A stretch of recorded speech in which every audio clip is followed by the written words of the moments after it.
স্বাগত জানাচ্ছি IFIC bank সংলাপ প্রতিদিনে। আমি মোয়াজ্জেম হোসেন। আপনারা জানেন জাতিসংঘের সাধারণ পরিষদের অধিবেশনে বক্তব্য রাখতে প্রধান উপদেষ্টা ডক্টর মোহাম্মদ ইউনূস নিউ ইয়র্কের পথে এখন আছেন। সেখানে বক্তব্য দেওয়ার পাশাপাশি মার্কিন প্রেসিডেন্ট জো বাইডেনের সঙ্গে বৈঠক করবেন ডক্টর ইউনূস। এই বৈঠক ঘিরে ইতিমধ্যে প্রচুর আগ্রহের সৃষ্টি হয়েছে। তবে ভারতীয় প্রধানমন্ত্রী নরেন্দ্র মোদীর সাথে এবার কোনো বৈঠক হচ্ছে না বাংলাদেশের সরকার প্রধানের। এইসব বিষয়ে আজ আমরা আলোচনা করব। এই আলোচনার জন্যে আজ আমাদের সঙ্গে স্টুডিওতে দুই অতিথি আছেন। আপনাদের সঙ্গে তাদের পরিচয় করিয়ে দিচ্ছি। জনাব পারভেজ আব্বাসী, সহকারী অধ্যাপক, ইস্ট ওয়েস্ট ইউনিভার্সিটি, এবং একজন রাজনীতিবিদও আছেন, ব্যারিস্টারও উনি, বিএনপির আন্তর্জাতিক বিষয়ক সম্পাদক ব্যারিস্টার নাসির উদ্দিন আহমেদ অসীম সাহেব। আপনাদের দুজনকেই স্টুডিওতে স্বাগত জানাচ্ছি। ধন্যবাদ। ওপেনিং স্টেটমেন্টে আমরা বলেছি আসলে আমাদের আলোচনার বিষয় কি। আমি প্রথমে জনাব পারভেজ আব্বাসীর কাছ থেকে একটা বিষয় জানতে চাইব। এই যে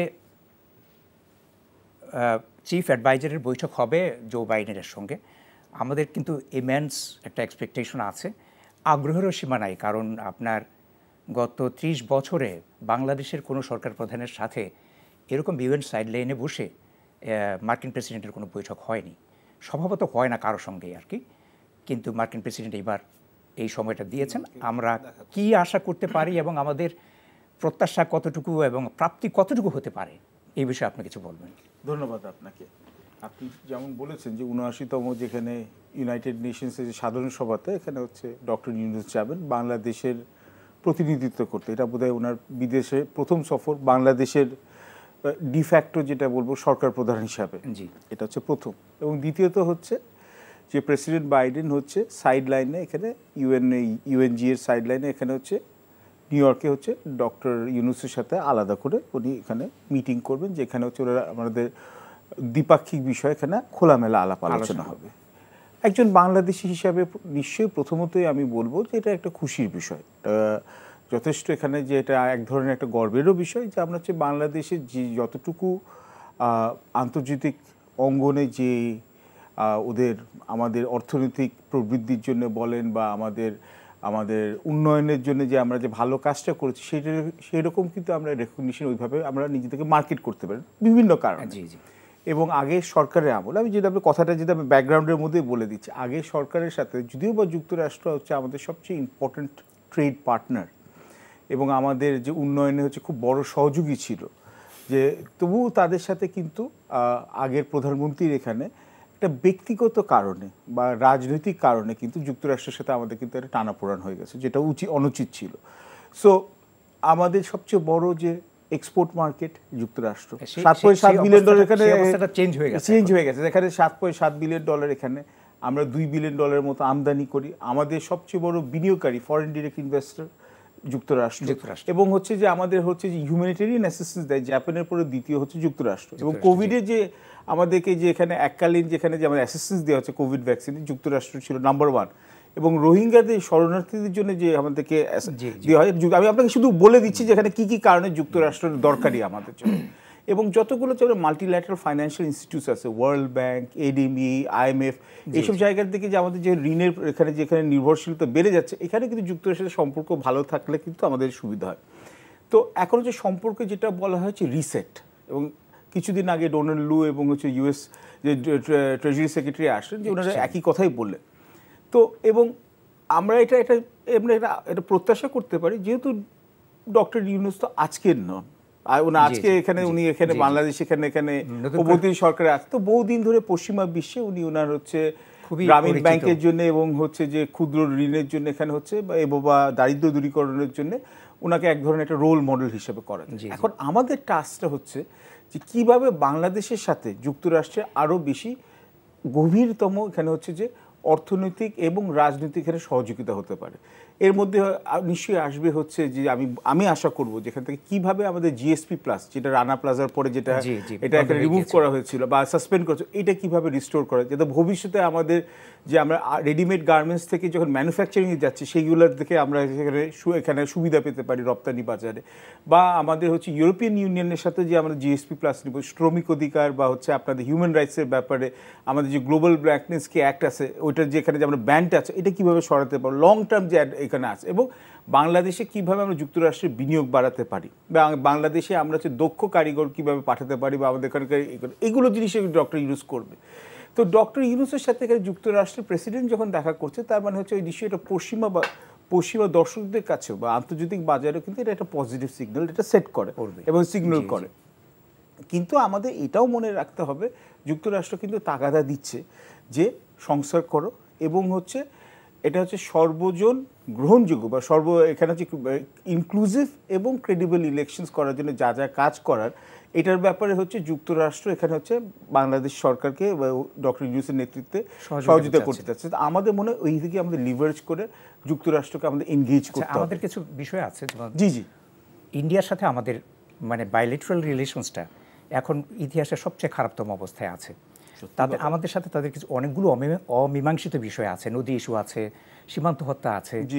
তো যেহেতু ইন্ডিয়া আবার যুক্তরাষ্ট্রের ভালো এলাই, এখানে কোয়াড এলাই, এইসব বিষয়ে আমরা যুক্তরাষ্ট্র সরকারের কাছ থেকে ইন্ডিয়ার বিপক্ষে আমরা কোনো শক্তি বা আমরা কোনো সুবিধা পেতে পারি কিনা, এই বিষয়টা আমি পরে আপনার কাছ থেকে জানতে চাইব, আপনি একটু স্মরণ রাখবেন। এর আগে আমি ব্যারিস্টার সাহেবকে একটা প্রশ্ন করতে চাই।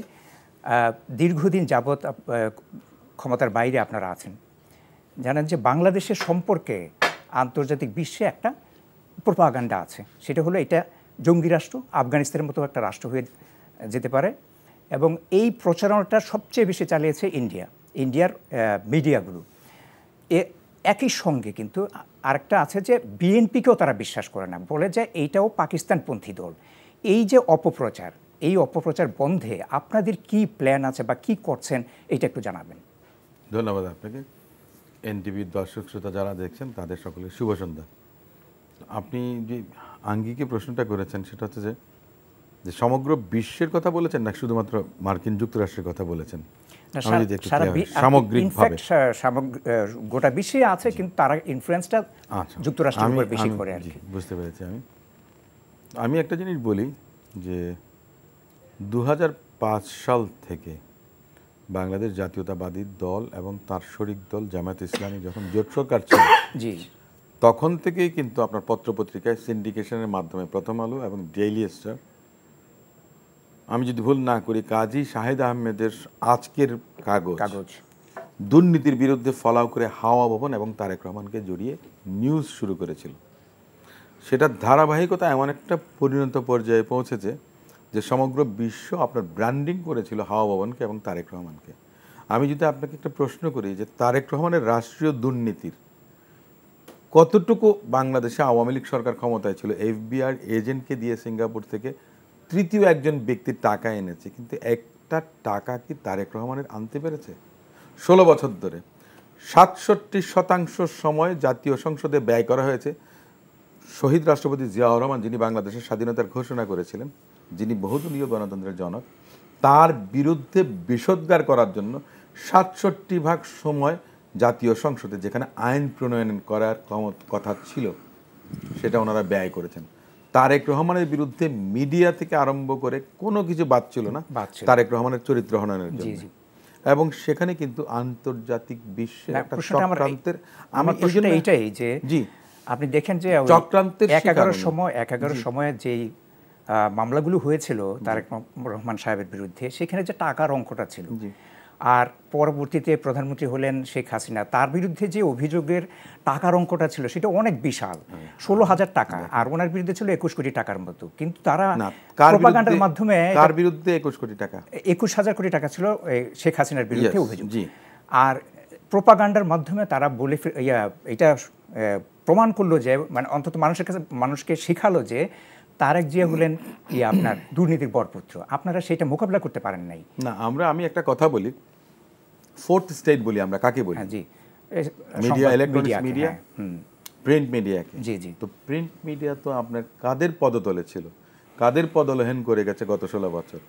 আমরা দেখেছি যে কোন জায়গা থেকে ফোন করে কাকে টেলিভিশনে আনা যাবে, কোন নিউজটা ছাপানো যাবে, কোন পত্রিকার সম্পাদক জেলে গেছিলেন। মঈনুল হোসেন সাহেবের মতো লোকও কিন্তু জেলে গেছেন। জি জি। শফিক রেহমান সাহেবের মতো লোকও কিন্তু প্রতিষ্ঠিত সাংবাদিক জেলে গেছিলেন। মাহমুদুর রহমান সাহেব জেলে গেছিলেন। কেন গিয়েছিলেন? দুর্নীতির বিরুদ্ধে কথা বলেছিলেন। তো ওনাদেরকে দিয়ে আওয়ামী লীগ বা ফেসিস যে গভর্নমেন্টটা ছিল তারা এক্সাম্পলারি যেটা সেট করেছেন, এক্সাম্পল সেট করেছেন যে অন্যদেরকে মেসেজটা দিয়ে দিয়েছেন যে বাড়িও না, সীমার মধ্যে থাকো। এটা হয়েছিল। জি জি। এখন আপনি যে কথাটা বললেন যে জনাব তারেক রহমান 2001-এ যখন বাংলাদেশ জাতীয়তাবাদী দল ক্ষমতায় এসেছিলেন, তার আগে ক্ষমতায় আসার জন্য সমগ্র বাংলাদেশে গ্রামে প্রান্তরে মাঠে ঘাটে সাধারণ জনগণের সঙ্গে তিনি মিশেছিলেন, গিয়েছিলেন, তার পৌঁছিয়েছিলেন বার্তা। তার পিতা শহীদ রাষ্ট্রপতি জিয়াউর রহমানের যে 19 দফা কর্মসূচি তিনি যেভাবে করেছিলেন, জনাব তারেক রহমানও সেভাবে করেছিলেন, যার কারণে আন্তর্জাতিকভাবে উনি একটা শত্রুতে পরিণত হয়েছিলেন। কারণটা কি? যে আন্তর্জাতিক পেশি শক্তিগুলো যে সমস্ত উদ্দেশ্য যাদের ছিল সেগুলো উনি পারপাস সার্ভ করবেন না। তার কারণ উনি প্যাট্রিয়ট হতে চেয়েছিলেন, উনি স্টেটসম্যান হতে চান নাই। স্টেটসম্যান হওয়া এক জিনিস, প্যাট্রিয়ট হওয়া আরেক জিনিস। উনি প্যাট্রিয়ট হিসেবে থাকতে চেয়েছিলেন, যার কারণেই কিন্তু ওনার বিরুদ্ধে সিন্ডিকেশনের মাধ্যমে প্রোপাগান্ডাটা ছড়িয়েছে যে public reputation causing loss of his reputation, যেটা বিএনপিকে এফেক্ট করেছে। এখন আপনি যদি বলেন যে আমরা মোকাবেলা করতে পারিনি, তো মোকাবেলাটা কে করবে? Electronics media, print media? তো সেটা কি আপনার ছিল? ছিল না। তো তাহলে আমি কিভাবে করব? গায়ের জোরে?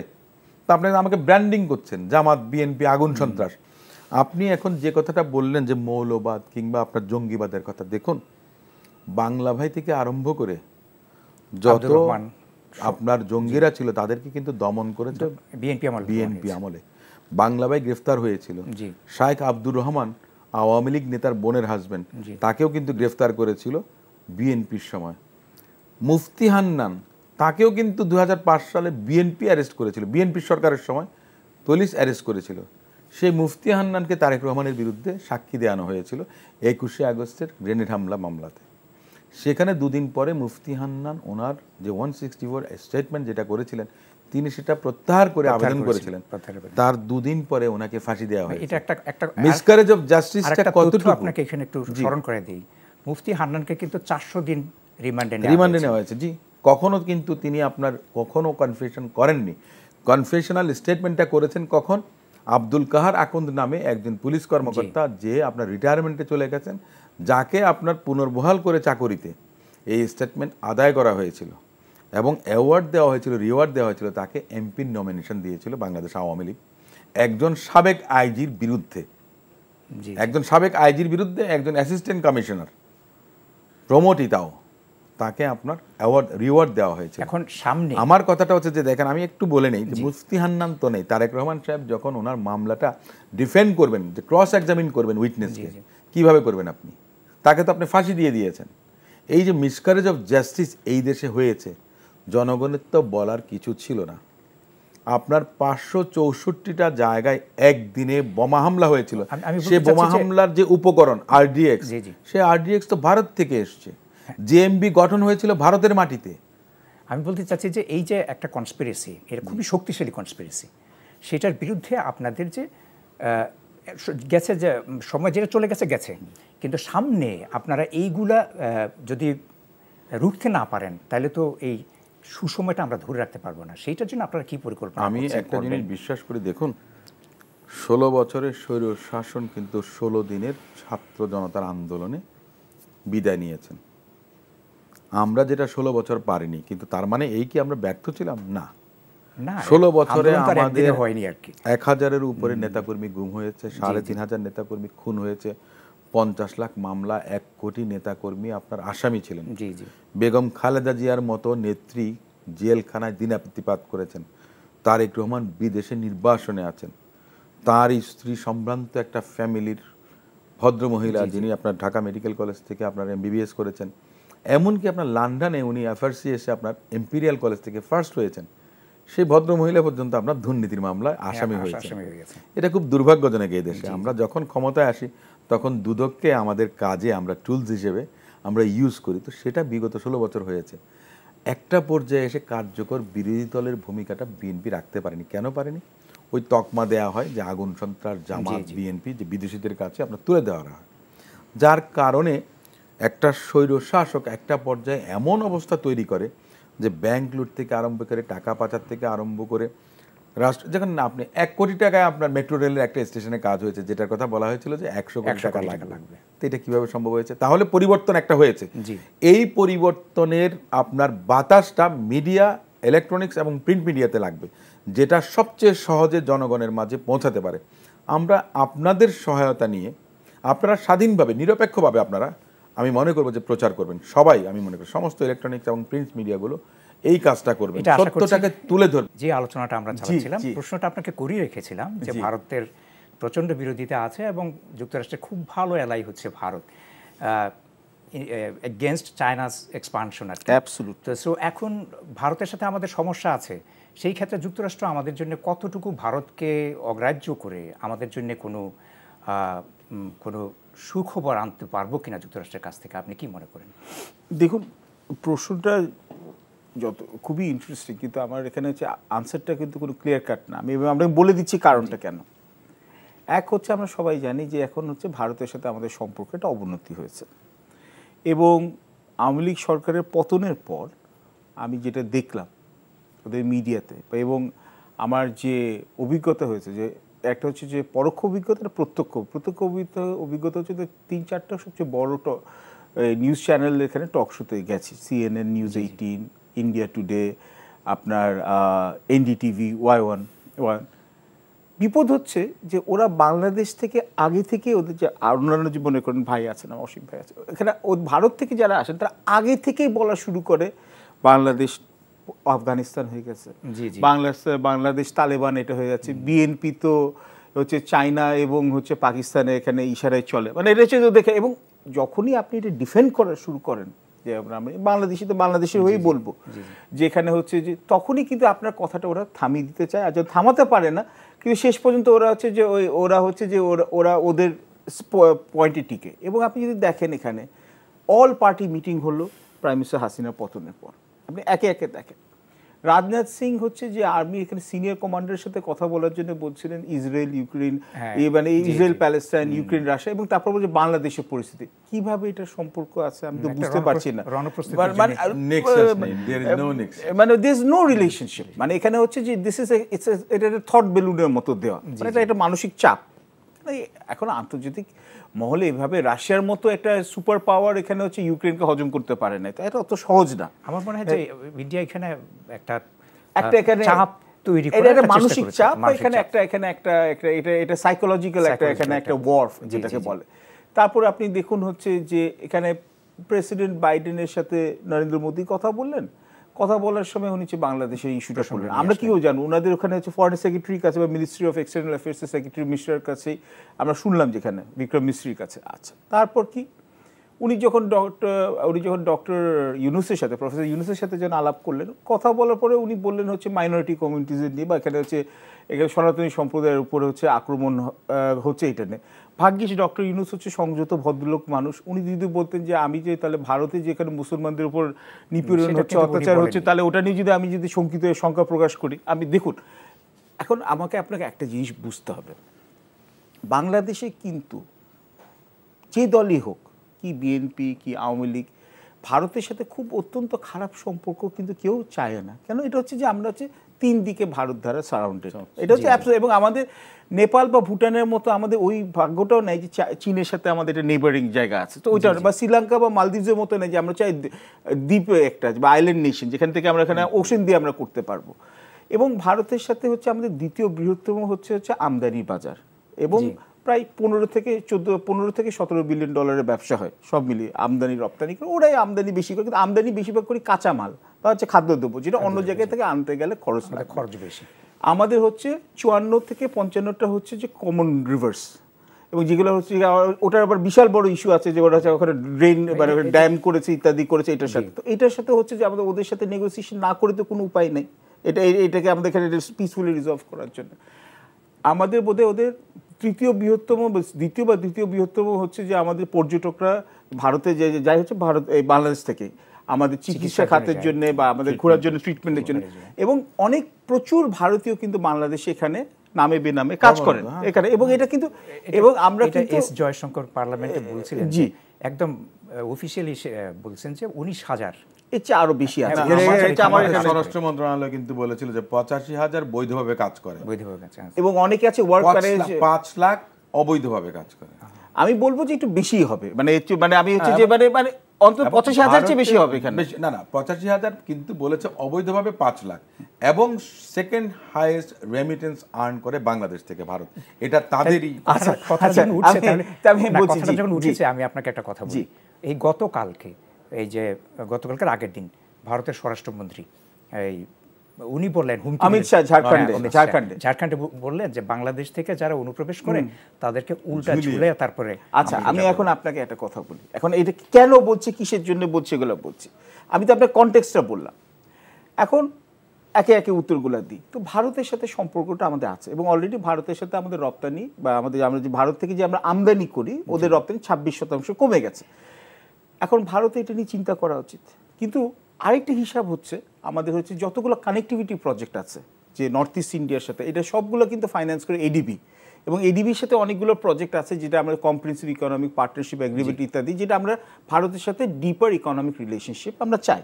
কিন্তু তার সাথে সাথে যেটা আগে সরকারে অত জোরালোভাবে বলে নাই, এই যে আমাদের এখানে সীমান্ত হত্যা, এই সীমান্ত হত্যা তো বন্ধ হয় না। 2010 থেকে 2018 কলকাতার একটা সংস্থা মাসুম বলে ওটা ওখানে আছে, মাসুম ওখানে বলেছে হচ্ছে যে 552 জন হচ্ছে বাংলাদেশি হচ্ছে এখানে হত্যা করা হচ্ছে।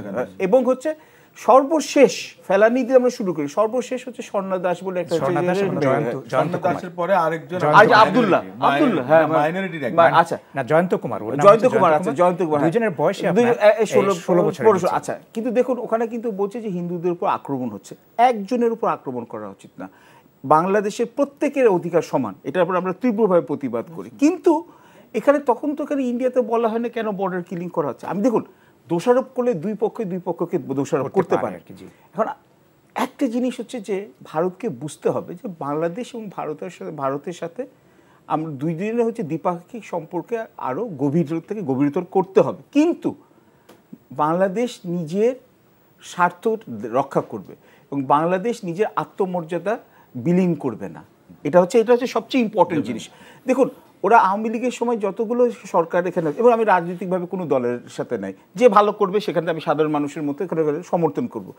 যখন আমাদের এখানে একের পর এক 2014, 2018 বা 2024 যে নির্বাচনগুলো প্রশ্নবোধ নির্বাচন হলো, তখন কিন্তু ওখানে কি কংগ্রেসের এখানে ইউপিএ বা এখানে হচ্ছে এখানে এনডিএ যেটা আছে, তো এখানে হচ্ছে ওখানে হচ্ছে যে এখানে ওরা একের পর এক ওরা বললো কি স্টেটমেন্ট কি বললো, এটা যে বাংলাদেশের অভ্যন্তরীণ বিষয়।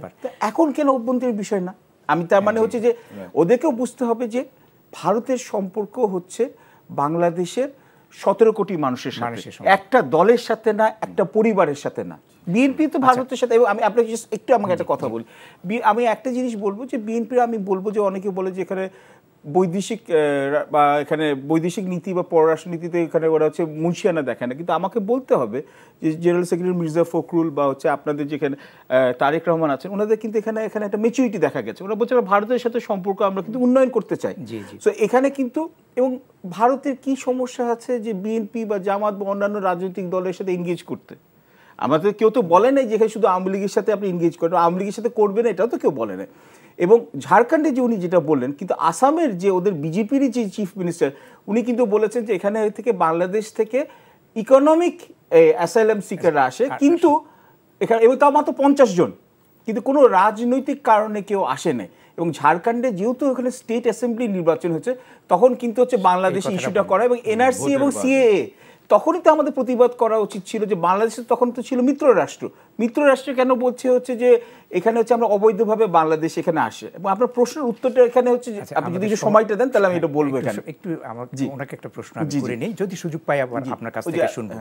অসীম ভাই, আপনাকে ওই একটা প্রশ্ন করতে চাই, এটা হলো নির্বাচনের 2024 সালের নির্বাচনের আগে যুক্তরাষ্ট্র বাংলাদেশের পিপলের জন্যে একটা সুন্দর নির্বাচন হোক, এটা খুব চেষ্টা করেছে।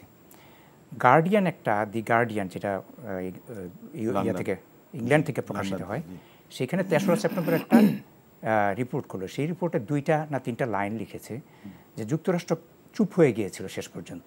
কেন?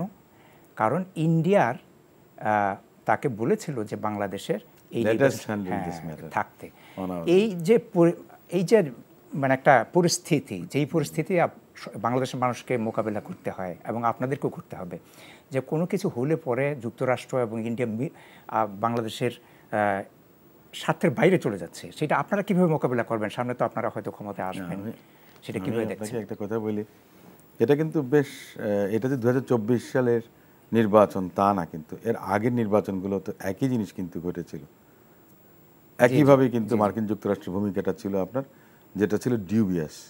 বিএনপি স্বীকার করুক বা না করুক, বাট ব্যক্তিগত ক্যাপাসিটিতে একজন বাংলাদেশের নাগরিক বা একজন আইনজীবী হিসেবে আমি বলবো যে মার্কিন যুক্তরাষ্ট্রের নীতিটা সব সময় দেখা গেছে যে আব্বাস যে কথাটা বললেন না, জি জি, যে balance of convenience and inconvenience বলে একটা কথা আছে। হ্যাঁ, এক্স্যাক্টলি। যে ভারতের জনগণ কি বাংলাদেশের জনগণের সঙ্গে বন্ধুত্ব করবে, নাকি কোনো ব্যক্তি বা পরিবার বা কোনো রাজনৈতিক গোষ্ঠী একটা পার্টিকুলার কোনো দলের সঙ্গে করবে।